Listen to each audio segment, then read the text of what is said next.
ang mga kwento ng pag-ibig, kwento ng buhay at kwento ng pag-asa dito sa Barangay Love Stories. Love Stories.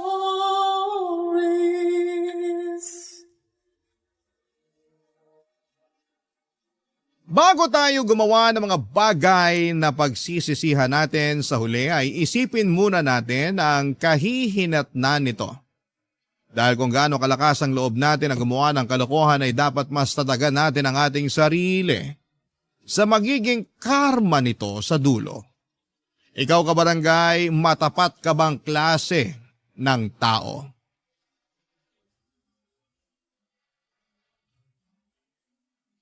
Dear Papa Dudut, lahat naman siguro tayo ay deserve ng second chance. Lalo na kung pinagsisihan na natin ang mga kasalanan natin.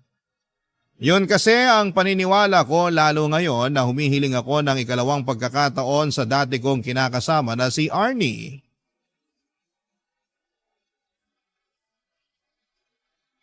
Nagbagong buhay na ako at gusto kong patunayan sa kanya na handa na ulit akong maging responsableng kinakasama niya at tatay ng aming mga anak. Itago niyo na lamang po ako sa pangalang Sev, 35 years old, call center agent na taga Quezon City. May kinakasama ako noon na ang pangalan naman ay Arnie. May anak kami ni Arnie na 4 na taong gulang na. Pero nito lang January 2024 ay nakipaghiwalay ako sa kanya sa kadahilanang nawala na ako ng gana sa aming relasyon. Hindi na siya yung babaeng nakikita ko na gusto ko pang makasama sa pagtanda.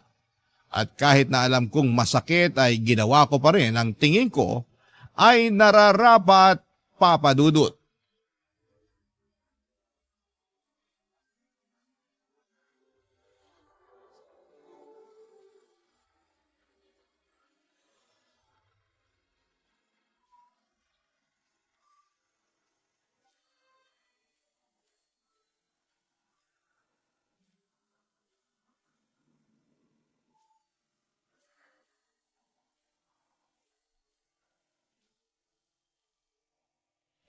Sev! Huwag mo namang gawin sa amin to ng anak mo!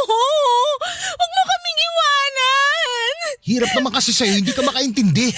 Hindi na nga kita mahal. Wala na rin sa'yo na magsama pa tayo. Bakit? May iba ka na ba? Huwag ka nga makulit. Huwag mo nang i-deny! Ganun naman talaga kadalasan ang rason ng mga lalaki pag gusto na nilang makipaghiwalay. Kunwari kapag nawalan ka ng gana sa relasyon natin pero ang totoo, meron ka ng iba! Ano naman sa'yo kung meron na akong iba? Masama ba yun hindi naman tayo kasal? Anong dahilan yan? Tanga ka ba? May anak na tayo, Sev! Hindi ko naman tatalikuran yung pagiging tatay ko sa anak natin. Magsusustento pa rin ako kahit hiwalay na tayo. Palayain mo na ako. Akala mo ganun lang kadali yun? Mahal kita, Sev! 5 taon tayo na nagsasama. Tapos ipagpapalit mo ako sa babaeng ngayon mo palang nakilala? Makaka-move on ka rin. Ano ba kasing nagawa ko? Sabihin mo nga! Pangit na ba ako kaya ayaw mo na sa akin? Hindi na ba ako masarap sa kama? Pwede ba? Huwag kang mag-umpisa ha. Gusto ko lang naman malaman para alam ko kung anong babaguhin ko. Wala ka nang dapat baguhin. Desidido naman ako na hiwalayan ka. Pero sige, para lang sagutin ko yung tanong mo. Oo, malaking bagay yung itsura mo kaya naumay na ako sa'yo. Nakikita mo ba yung sarili mo sa salamin? Kasi kung hindi, pues, tignan mo maigi para malaman mo kung gaano ka kamanas. Para kang balyenang naglalakad. Ang itim pa ng batok mo. Nakakahiya ka na isama sa mga pinupuntahan ko. Ha? Akala ko ayos lang sa'yo na mataba ako. Nung una yon, hanggang sa tawagin ka ng tangke ng LPG ng mga katrabaho ko. Imbis ay pagtanggol mo ako sa mga katrabaho mo, hinayaan mong insultuhin na lang nila ako ng ganon? Pinagtanggol naman kita. Kinumbinsi pa nga kita na magpapayat eh. In-enroll pa kita sa gym pero sabi mo, ayaw mo nang ituloy kasi nakakatamad. Paano di ako tatamarin? Abala na ako sa pag-aalaga sa anak natin at pag-aasikaso sa'yo. Mabuti sana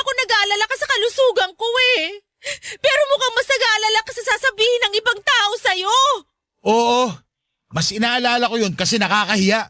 Sinimulan na rin nila akong tuksuin kaya doon ako nawala ng gana sa'yo. Kaya ka naghanap ng mas sexy sa akin? Yun ba? Oo! Sexy siya at mas maganda sa'yo. Napakawalang iya mo! Buo na talaga yung desisyon ko. Gusto ko nang makipaghiwalay sa'yo. Swerte mo nga eh. Sa itsura mong yan, hindi ko na pinatagal yung panloloko sa'yo. Ang kapal ng mukha mo! Buisit ka. Tingnan mo, nagdugo tuloy yung labi ko dahil sa sampal mo. Kulang pa yan kumpara sa ginawa at mga sinabi mo sa akin! Ayan! Ayan pa yung isang ayaw ko sa'yo. Masyado kang bayolente at taklesa. Sige lang, pagpatuloy mo lang yan. Mas lalo ko na talagang naiisip na tama ang desisyon ko na makapaghiwalay sa'yo. Tandaan mo na kapag umalis ka sa pamamahay na to, wala ka nang babalikan! Hindi na kita tatanggapin uli sa buhay ko! Kahit magmakaawa ka pa at umiyak ng dugo! Tigas naman ang mukha mo na isipin na babalik pa ako sa'yo. Ikaw ang kahit na umiyak ng dugo, hindi pa rin magbabagong isip ko. Iiwan na talaga kita. Ayoko na makisama sa mga tulad mo na mukhang ulikba. Papa Dudut, hindi ko naman talaga gustong insultuhin si Arnie dahil kahit papaano ay minahal ko naman siya sa loob ng 5 taon naming pagsasama. Kaya lang ay masyado siyang desperadong alamin ang dahilan kung bakit ayaw ko na sa kanya. Bagay na medyo nagpainit sa ulo ko kaya nasabi ko ang katotohanan. Hindi ko rin maintindihan kung gaano ba kahirap tanggapin na ayaw ko na siyang makasama. Pasalamat nga siya, handa pa rin akong magsustento sa anak namin. Nauwi kami sa matinding pagtatalo noong araw na umalis na ako sa nirerentahan naming apartment. Sobrang saya ko ng mga panahong yon dahil nakalaya na ako sa relasyon namin. Pagkatapos, mabilis kong pinuntahan ang sinasabing babae ni Arnie na si Leia. Kasama ko sa call center. Ang totoo ay tama naman lahat ng mga sinabi ni Arnie. Malaking dahilan ng paghiwalay namin ay noong nagkagusto na ako kay Leia. Nagsimula lang namang kaming magka-developan around December 2023. Pero matagal-tagal na ako nanlalamig sa relasyon namin ni Arnie dahil nga unti-unti nang nawala yung dati niyang ganda. Kesa patagalin ko pa ang panluloko ko ay nagpakatotoo na ako sa nararamdaman ko kaya nauwi na kami sa hiwalayan. Noong nagsimula na kami magsama ni Leia sa isang bubong ay wala na akong narinig na kahit na ano kay Arnie. Oo, nagsusustento pa rin ako para sa anak namin at pinapadala ko na lamang yung pera. Pero pinagbawalan ako ni Leia na makipagkita sa anak ko. Bagay na pinagbigyan ko naman kasi mahal na mahal ko na siya. Mabilis na lumipas ang 6 na buwan at nakita ko na lamang ang sarili ko na napapaisip kung ano na ang kalagayan ng mag-ina ko. Huling balita ko ay umalis sila ng anak namin sa apartment na nirerentahan namin at umuwi sa nanay niya na taga Marikina.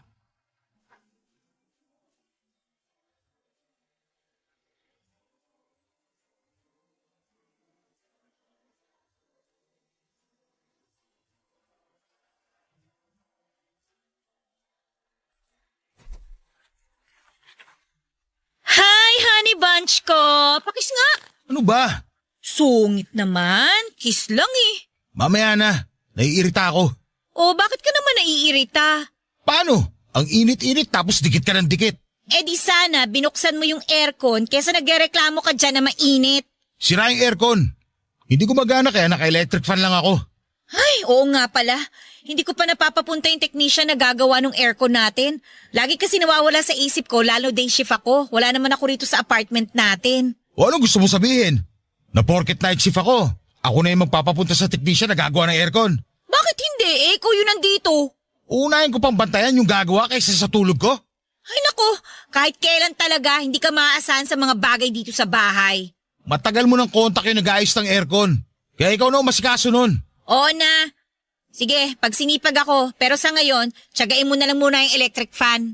Ano pa nga ba? Basta huwag ka lang dumikit sa akin. Naalibadbaran ako. Magbabangayan na lang ba tayo ngayong rest day natin?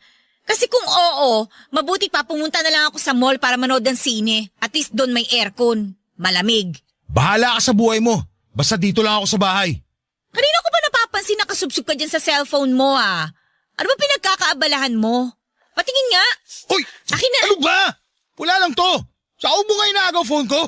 Teka, ano yan ha? Profile ba yan ni Arnie? Bakit ini-stalk mo yung ex mo ha? Ano naman ngayon? Anong ngayon? Bakit mo nga siya ini-stalk ha? Wala lang. Pwede ba? Wag mo akong gawing tanga. Sa palagay mo maniniwala ako sa sagot mo? Wala naman talaga eh. Masyado ka lang praning. Sino bang hindi mapapraning? Sige nga. Ano malay ko? Mamaya nag-uusap na pala ulit kayo. Ang advance mo naman mag-isip. Tsaka hindi na active sa social media si Arnie. Ini-stalk ko lang siya para makita yung mga ina-upload yung picture ng anak namin. Bakit? Namimiss mo na yung anak nyo? Oo! Ilang buwan ko na rin kasi hindi nakikita yung anak ko. Di ba pinagbawalan mo ako na makita siya? Kaya malamang namimiss ko na siya. Oh, sinunod kita ha? Hindi ko kinikita ang anak ko. Baka naman magalit ka pa na tinitignan ko picture niya. Pasensya ka na ha. Takot lang naman ako na baka may feelings ka pa kay Arnie. Tapos magkabalikan kayo pag pinayagan kita makipagkita sa anak mo. Bakit mo naman naisip eh, ikaw nga yung mahal ko. Hirap sa'yo, lagi kang praning eh. Hindi mo ako masisisi no? Nagawa mo ang iwanan yung mag-ina mo eh. Paano na lang ako, di ba? Baka nakakalimutan mo. Iniwanan ko sila ng dahil sa'yo. Hindi ko nakakalimutan yon. Pero ayoko lang na gawin mo rin sa akin yon. Sa totoo lang, parang malapit na kitang iwan. Nakakayamot ka na eh. Lakas ng tama mo. Mabuti pa, umalis ka na. Di ba sabi mo pupunta ka sa mall? Alis na. Ayoko munang makita yung pagmumukha mo dito. Papa Dudut, hindi totoo na may feelings pa ako kay Arnie katulad ng binibintang sa akin ni Leia. Praning lamang siya bagay na kinakainis ko ng mga panahong yon. Kaya nauwi kami sa pagtatalo. Ayoko sa lahat na pinagbibintangan ako ng bagay na hindi naman totoo. Masama bang ma-curious kung ano na ang buhay ng dati kong kinakasama. Siya pa rin naman ang nanay ng anak ko at dahil nga ilang buwan na kaming hiwalay at hindi ko sila nakikita ay miss ko na ang anak ko. Sa totoo lang ay hindi yun ang una't huling beses na nagtalo kami ni Leia nang dahil sa pangi-stalk ko sa Facebook account ni Arnie. Hindi ko kasi mapigilang tingnan doon yung old photos namin ng anak ko. Bagaman hindi na active si Arnie sa social media ay masaya pa rin ako kasi hindi niya ako in-unfriend. Akala ko kasi ibablock niya ako dahil ganon ang tipikal na ginagawa ng mga babae kapag nasasaktan sila dahil iniiwan sila ng lalaki. Kaya buti na lamang talaga at magkaibigan pa rin kami ng ex ko kahit sa social media lang. Papa Dudut. Barangay Love Stories. Barangay Love Stories. Papa Dudut, kung hindi ang Facebook account ni Arnie ang ini-stalk ko ay madalas akong mahuli ni Leia na tumitingin at naglalike ng picture ng mga sexy na babae online. Pero para sa akin ay wala lang yon. Paghanga lang yon kasi nagagandahan ako sa hubog ng mga katawan nila. Dumating din yung punto na rin yung punto na hindi na rin ganon ka-sexy itong si Leia at parang bigla niyang napabayaan ang sarili niya mula noong magsama kami sa loob lang ng 6 na buwan. Kumbagay hindi na siya kaakit-akit sa paningin ko kaya parang nabawasan na rin ang pagmamahal ko sa kanya. Sa kabilang banda ay malaking dahilan din ng panlalamig ko sa kanya ay ang hindi namin pagkakaroon ng anak. 2 beses na kasing nakunan si Leia kaya natakot na siyang magbuntis. Ayaw na niyang sumubo kasi baka raw mag 50-50 na siya sa susunod. At dahil nga sa sitwasyon namin ay na-frustrate ako at lalo kong na-miss ang anak namin ni Arnie. Dumating ang oras na naapektuhan na rin ng husto ang pagsasama namin ni Leia dahil sa dami ng problemang nararanasan namin. At sa kadahilan ng hindi kami magkaroon ng anak.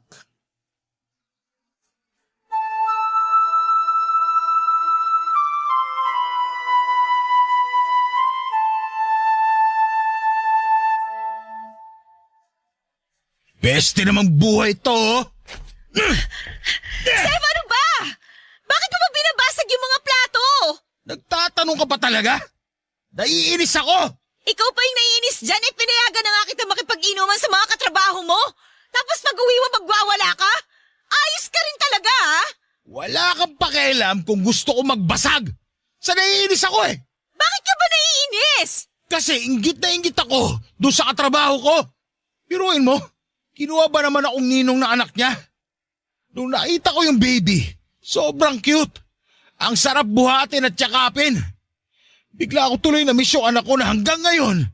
Hindi ko pa rin nakikita kasi ayaw mong puntahan ko. Hindi pa ba sapat na nagsusustento ka sa anak niyo ni Arnie? Bakit kailangan mo pang puntahan yung bata? At saka kahit na gusto mong makita yung anak mo, ang tanong, papayag ba yung nanay niya? Maikiusap ako. Pakikiusapan ko si Arnie na payagan ako makita yung anak namin. Hindi niya pwede ipagkait yung bata sa akin. Miss na miss ko na yan ako. Kumalma ka na, Sev! Ano ba? Alam mo, kasalanan mo lahat to eh. Ha? Anong kasalanan ko? Bakit naging kasalanan ko? Kung binigyan mo lang sana ako ng anak, eh di sana hindi ako naiingit sa katrabaho ko. Hindi ko rin sana namimiss yung anak ko kay Arnie. Kung makapagsalita ka, parang ginusto ko na makunan ako ah. 2 beses ko namang sinubukan na magbuntis para mabigyan ka lang ng anak. Pero ayaw talaga eh. Nang dahil lang doon, sumuko ka na. Sana sinubukan lang natin na sinubukan. Ang dali lang sa'yo na itapon sa akin yung sisi. Hindi kasi ikaw yung nakukunan. Hindi ikaw yung nagbubuntis. So natatakot na ako. Sef, hindi mo ba nararamdaman yung takot ko? Baka mamatay ako pag pinilit natin na magkaanak tayo. Yun din naman ang sinabi ng OB eh. Diba? Yung pinuntahan natin na OB yun na sinabi sa atin. Hindi ka ba nakikinig? O sadyang lutang ka lang palagi?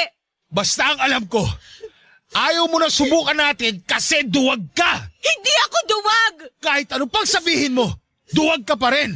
Yung ibang babae, gagawin lahat mabigyan lang ng anak yung mga kinakasama nila.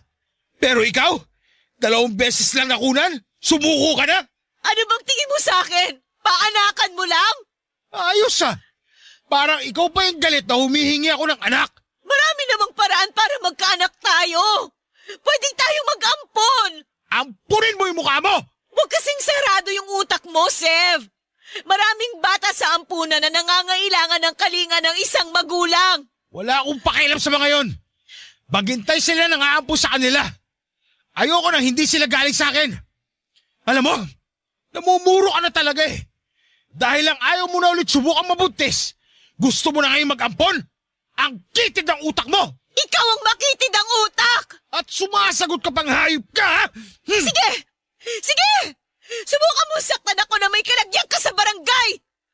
Akala mo kung sino ka? Napakakapal ng mukha mo!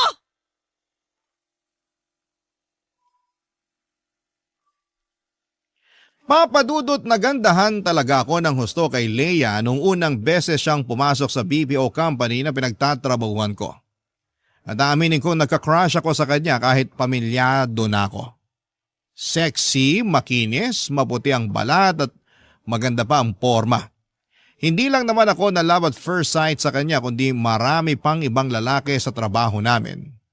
Pero ako ang pinakamaswerte sa aming lahat dahil ako ang nagustuhan ni Leia. Feeling ko nga noon ay swak na swak ang personality namin kaya siguro'y mabilis akong nahulog sa kanya. Siya lang ang nakikita ko ng mga panahon na yon kaya nagawa kong talikuran ng pamilya namin ni Arnie. Kaya lang dahil hindi niya ako magawang bigyan ng anak ay unti-unti akong nawala ng amor sa kanya. Tapos mas nakilala ko na rin ang ugali niya na may pagkataklesa at palaban. Mga bagay na ayoko sa isang babae. Sa huli kahit na anong galit ni Leia sa kagustuhan kong makipagkita sa anak namin ni Arnie ay wala na siyang nagawa pa. Siya na lang ang sumuko dahil lagi kong ipinamumukha sa kanya na kung binigyan niya lamang sana ako ng anak ay magiging isang buo at masayang pamilya kami. Mabuti na lamang talaga at meron pa rin akong anak sa dati kong kinakasama. Hindi pa rin nawawala sa akin ang pagiging tatay ko. At nung pumayag si Arnie na makapag-bonding kami ng anak ko, sa kondisyon na ako ang pupunta sa bahay nila ay gano'n na lamang ang saya at galak sa puso ko. Kaya lang ay may mga pagkakataon pa rin na hindi yon naiintindihan ni Leia, Papa Dudut.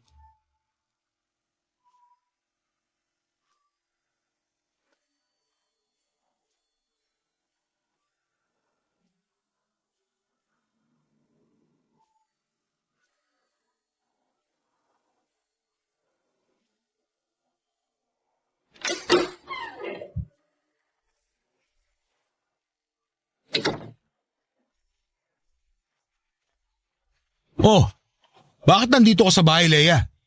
Akala ko may pasok ka. Paano ako makakapasok? Masama ang pakiramdam ko. Tapos, akala ko uuwi ka kagad pagka-out mo sa trabaho.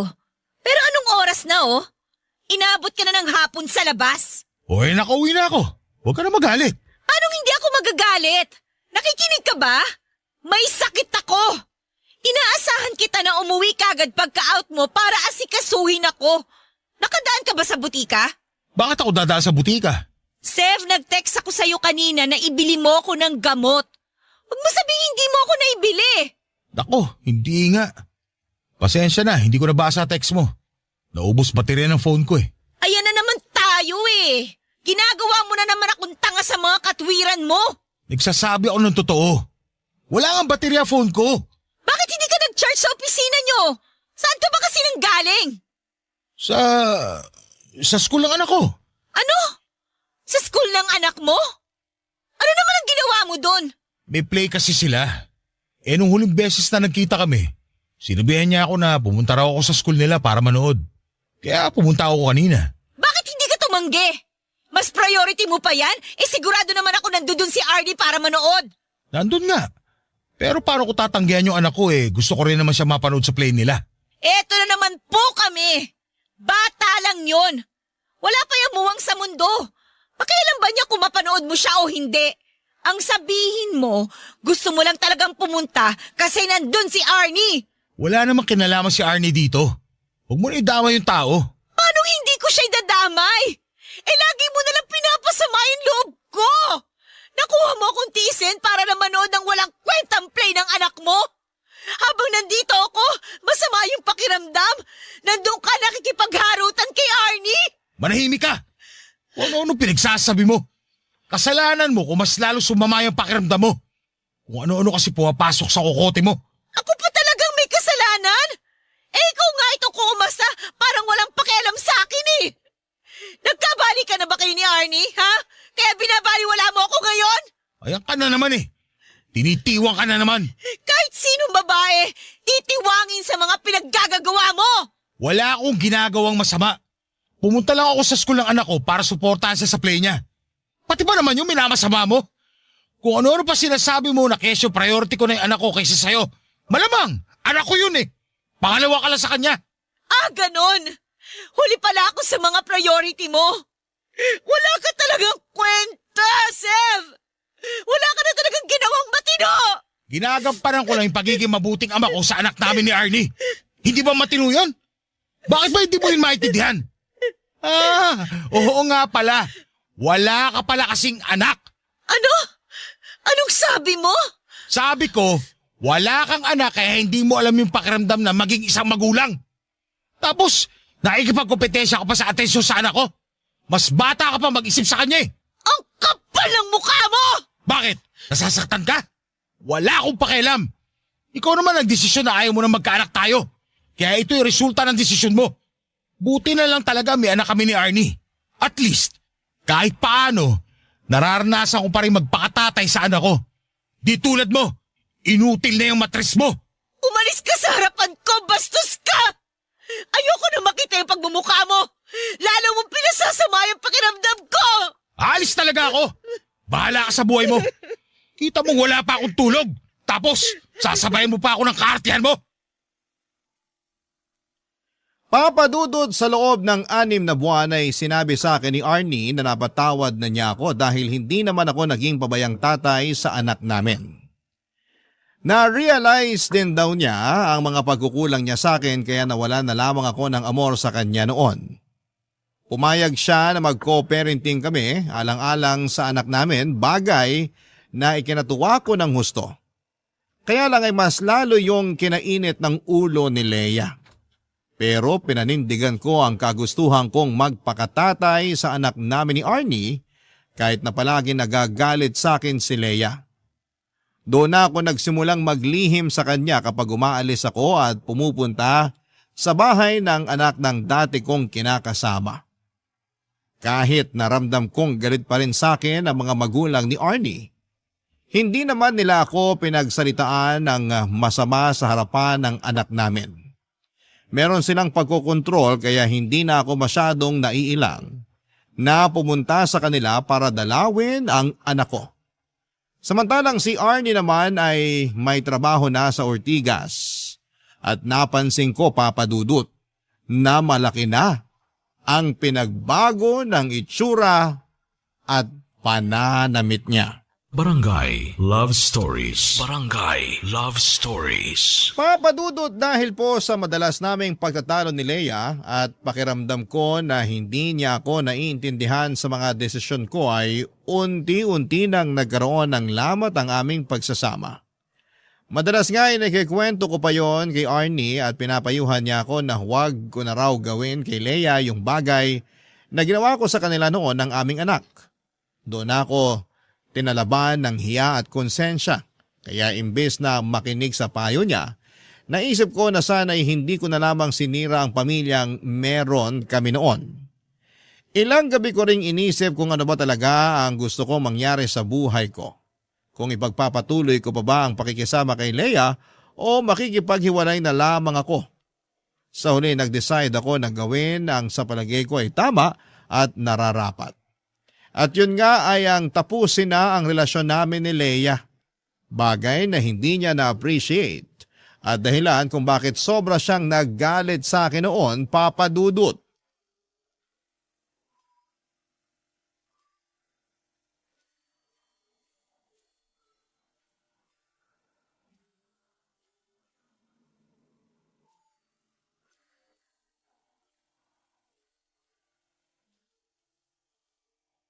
Please, Sev. Huwag mo naman akong iwan, oh. Pangako, magbabago na ako. Hindi na ako lagi magagalit sa'yo. Hindi na kita sisigawan. Pagsisilbihan na rin kita lalo. Huwag mo lang akong iwanan. Please naman, Sev. Please. Pagsisilbi ang pinagsasabi mo hindi naman kita katulong. Saka ayoko na, Leia. Gusto ko na lang na maghiwalay tayo ngayon na mapayapa. Bakit mo ba kasi ako iiwan? Ano bang nagawa ko sa iyong kasalanan? Wala, pero marami ka ng pagkukulang eh. Hindi na ikaw yung babae na gustuhan ko. Tignan mo nga yung itsura mo. Mukha ka ng manang. Napakalosa mo ng tignan eh, wala naman tayong anak. Saka yun nga, wala tayong anak kaya wala na rin akong rason para makisama pa sa'yo. Dahil lang sa bagay na yon, kaya iiwan mo na ako? Eh napakasama mo naman palang tao! Kung kasamaan man ang tawag sa pagsasabi ng totoo, eh di ako na masama. Ikaw naman lagi lumalabas na mabuti. Nakikiusap ako sa iyo, wag mo naman akong iwanan, oh, Sev, please. Hindi na ba natin pwedeng ayusin to? Pag-usapan natin to, Sev. Wala na tayong dapat pag-usapan. Ayoko na sa'yo kasi masyado kang controlling. Ayoko sa lahat sa babae, yung ganyang klase. Akala ko pa naman iba ka sa lahat, pero mas malala ka pa pala. Kaya nga magbabago na ako. Hindi na ako magiging controlling. Babawasan ko na rin yung pagiging taklesa ko sa'yo. Huwag mo lang akong iwanan, Sev. Please, huwag kang umalis. Sorry, pero kung noon pa sana ginawa yan, baka hindi na wala yung pagmamahal ko sa'yo. Pero huli na kasi ang lahat. Kilala mo naman akong tao.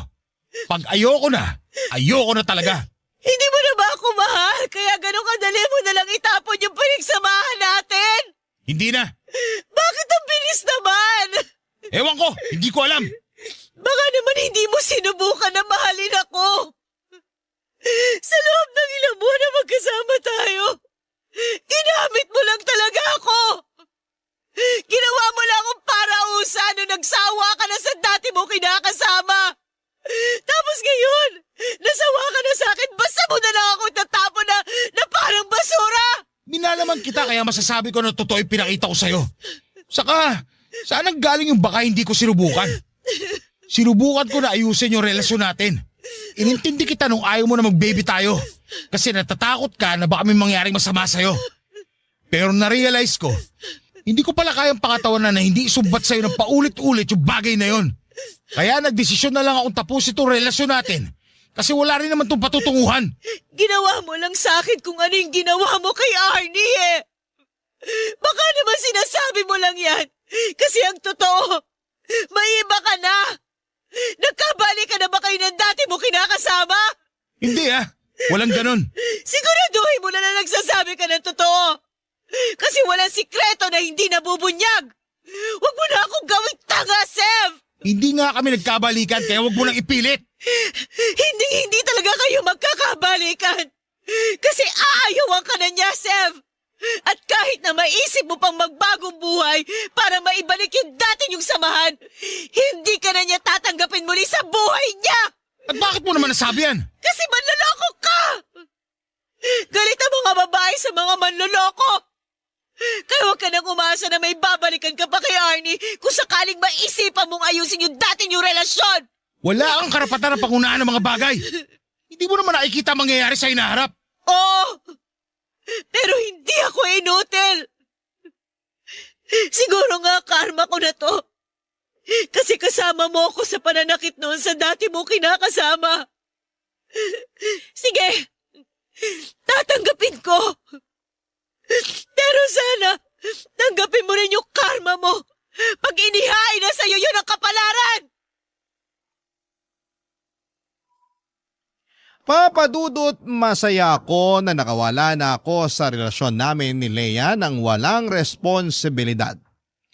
Naisip ko na baka hindi talaga kami para sa isa't isa kaya hindi kami nabiyayaan na magkaroon ng anak. Pagkalis ko sa apartment namin ni Leia ay tumuloy ako sa bahay ng pinsang ko na nasa Cubao. Tapos ay tinext ko si Arnie at sinabi ko sa kanya na tinapos ko na ang relasyon namin ni Leia.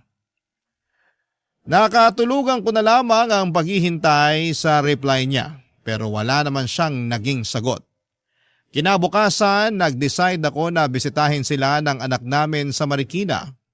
Bago ako pumunta doon ay dumaan muna ako sa isang flower shop para bilhan ng mga paborito niyang bulaklak si Arnie. Dumaan din ako sa bilihan ng donut para naman sa anak namin. Posturang-postura ako at nakaporma pa ang buhok ko ng mga panahong yon. Excited ako na makita ni Arnie pero pagdating ko sa bahay nila ay wala raw doon ang dati kong kinakasama. Nakipagbanding muna ako sa anak namin at pagkalipas ng 2 oras ay nakita ko si Arnie na hinatid ng isang lalaki na hindi pamilyar sa akin ang pagmumukha. Agad ko itong kinompronta at nagpakilala ako kung sino ako sa buhay ni Arnie. Nalaman ko na katrabaho niya pala yon at manliligaw pa, papadudot.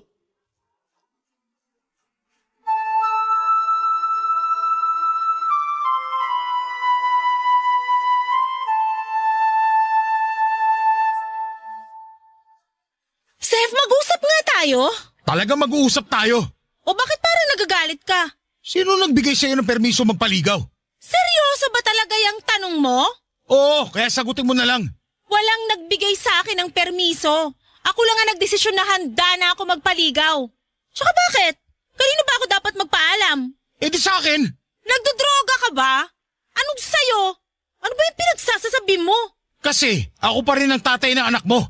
Kaya may karapatan pa rin ako sa'yo. Sira na siguro tuktok mo, no? Baka nakakalimutan mo, hiwalay na tayo. Kahit na ikaw pa ang tatay ng anak natin, iniwan mo na kami. Pinagpalit mo kami kay Leia, di ba? O bakit ngayon bigla ka nagkakaganyan? Hindi mo ba nabasa yung text ko sa'yo kagabi?